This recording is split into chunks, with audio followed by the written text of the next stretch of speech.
Homeowner AC tech tip: if your AC technician's truck on a Saturday afternoon doesn't look like mine, you probably don't have an AC technician. All right, dual maintenance, drill flip, nailed it.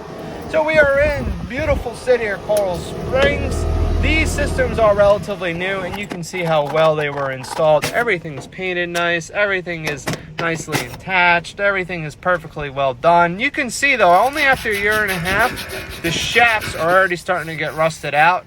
So I always like to rub them out and sand it and then put some STB just in case I ever have to come back. I don't have to charge the customer for 4 hours of labor driving back and forth to supply houses, getting the motor, getting the blade. It's already, that's going to come off nice and easy. It makes my life a whole lot easier. It takes about 1 minute to do this. Open everything up, hit it with the hose. I always like to go around with the hose first, just kind of give everything a little bit wet.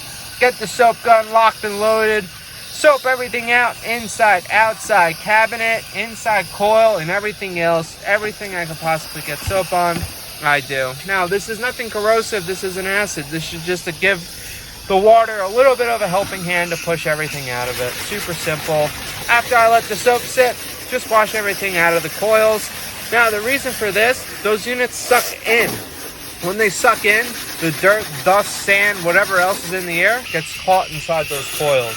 So the cleaner those coils are, the more heat they're actually be able to reject. So another pet peeve I have is when those drain lines are starting to look cruddy and they're dirty like that, I just like to make them clean. I try to make them as white as possible. It just annoys the hell out of me when they look like that.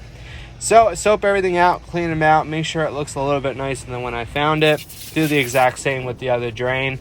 Now, after I get done with the cleaning, you always want to make sure you wait about 15-20 minutes. Make sure the traps are filled up with water and everything's draining.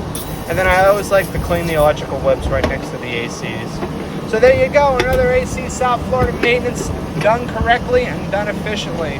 More than likely, we'll be back every 6 months to a year to keep doing this. All right.